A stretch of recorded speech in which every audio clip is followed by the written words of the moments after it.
Kozhikode medical കോളേജിലെ അത്യാഹിത വിഭാഗത്തിനോട് ചേർന്ന മുറിയിലെ ഷോർട്ട് സർക്യൂട്ടിനെ തുടർന്ന് രോഗി മരിച്ചെന്ന ആരോപണവുമായി ടി സിദ്ദീഖ്. 3 പേർ മരിച്ചെന്ന് MLA പറഞ്ഞു. ആദ്യം MLAയുടെ പ്രതികരണത്തിലേക്ക്.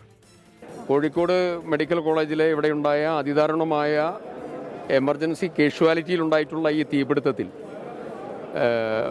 3ഓളം ആളുകൾ മരിച്ചു എന്നുള്ള വാർത്തയാണ് പുറത്തു വരുന്നത്. അതിലൊന്ന് ഞാനിപ്പോൾ നസീറ എന്ന് പറയുന്ന 44 വയസ്സുള്ള ഒരു ലേഡി. അവർ കൽപ്പറ്റ നിയോജകമണ്ഡലത്തിലെ മേപ്പാടി ഗ്രാമപഞ്ചായത്തിലാണ് അവർ താമസിക്കുന്നത്. അപ്പോൾ ഇവിടെ നിന്ന് തീപിടുത്തത്തെ തുടർന്ന് കൊണ്ടുപോകുന്ന സമയത്ത് വെന്റിലേറ്ററിൽ നിന്ന് പുറത്തേക്ക് പോകുന്ന സമയത്താണ് ഈ ദാരുണമായിട്ടുള്ള മരണം സംഭവിച്ചത് എന്നുള്ളത് പറയുന്നു. അടിയന്തരമായി എമർജൻസി സിസ്റ്റം ക്രമീകരിക്കുകയാണ് ഇപ്പോൾ മെഡിക്കൽ കോളേജിൽ അത്യാവശ്യമായി വേണ്ടത്. ആരോപണം നിഷേധിച്ച് മെഡിക്കൽ കോളേജ്. വിവരങ്ങളുമായി അഭിജിത്ത് മുഴക്കുന്നു ചേർന്നു. അഭിജിത്ത്, ടി സിദ്ദീഖ് MLA ഗുരുതരമായ ഒരു ആരോപണമാണ് ഉയർത്തുന്നത്. അത്യാഹിത വിഭാഗമാണ്, വെന്റിലേറ്റർ അടക്കം രോഗികൾ ഉണ്ടാകാൻ സാധ്യതയുള്ള ഇടമാണ്. നിലവിൽ 3 പേർ മരിച്ചെന്ന MLAയുടെ ആരോപണത്തിന്റെ ആധികാരികത അതെന്താണ്? മരണവിവരം സംബന്ധിച്ച് ആശുപത്രി അധികൃതർ എന്തെങ്കിലും വിവരങ്ങൾ നൽകുന്നുണ്ടോ? പോസ്റ്റ്മോർട്ടം അടക്കമുള്ള നടപടികൾ പൂർത്തിയായാലല്ലേ മരണകാരണം വ്യക്തമാവുകയുള്ളൂ? തീർച്ചയായും സുഹൈൽ, അപ്പോൾ മാത്രമാണ് നമുക്ക് അക്കാര്യത്തിൽ ഒരു സ്ഥിരീകരണം ഉണ്ടാവുകയുള്ളൂ, ഒരു വ്യക്തത ഉണ്ടാവുകയുള്ളൂ. ഇതുമായി ബന്ധപ്പെട്ട് നമ്മൾ മെഡിക്കൽ കോളേജ് അധികൃതരുമായി ബന്ധപ്പെട്ടിരുന്നു. അവർ നിലവിൽ അങ്ങനെ ഒരു സ്ഥിരീകരണം നമുക്ക് നൽകുന്നില്ല. അതിനാൽ തന്നെ നമുക്ക് അക്കാര്യം ഉറപ്പിച്ച് പറയാനും കഴിയില്ല.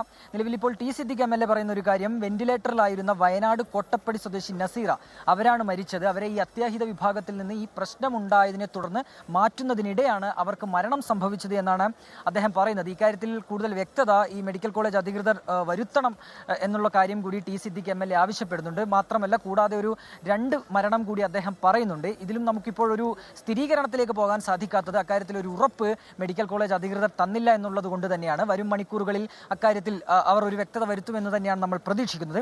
ഏതായാലും നിലവിൽ ഇപ്പോൾ കോഴിക്കോട് മെഡിക്കൽ കോളേജിലെ ഇടപെട്ടുകൊണ്ട് ചോദിക്കട്ടെ, MLAയുടെ ആരോപണത്തിന് പുറമെ ഇത് സംബന്ധിച്ച് മരിച്ചവരുടെ കുടുംബങ്ങൾ ഏതെങ്കിലും തരത്തിൽ ആരോപണം മുന്നോട്ട് വരുന്നുണ്ടോ?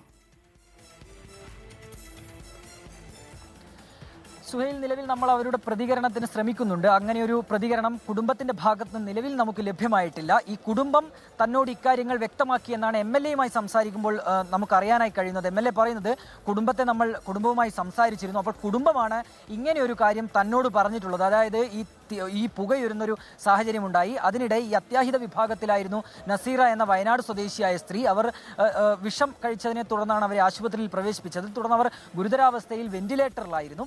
അങ്ങനെ ഈ ഒരു സംഭവം ഉണ്ടായതിനെ തുടർന്ന് അവരെ അവിടെ നിന്ന് അത്യാഹിത വിഭാഗത്തിൽ നിന്ന് പുറത്തേക്ക് ഇറക്കുന്നതിനിടെയാണ് ഇങ്ങനെയൊരു അപകടമുണ്ടായത്. അങ്ങനെയാണ് നസീറയ്ക്ക് ജീവൻ നഷ്ടമായത് എന്നുള്ളൊരു കാര്യമാണ് കുടുംബം MLAയോട് പറയുന്നതും തുടർന്ന് MLA ഇക്കാര്യം മാധ്യമങ്ങൾക്ക് മുന്നിൽ പറയുന്നതും. ഏതായാലും ഞാൻ ആദ്യം സൂചിപ്പിച്ചതുപോലെ തന്നെയാണ് മെഡിക്കൽ കോളേജ് അധികൃതർ ഇക്കാര്യത്തിൽ ഒരു വ്യക്തത വരുത്തിയെങ്കിൽ മാത്രമേ നമുക്ക് അക്കാര്യത്തിലൊരു സ്ഥിരീകരണത്തിലേക്ക് എത്താൻ കഴിയുകയുള്ളൂ. ഏതായാലും സുഹൈൽ, നിലവിൽ ആശങ്കപ്പെടേണ്ട സാഹചര്യമില്ല എന്നുള്ളത് തന്നെയാണ്.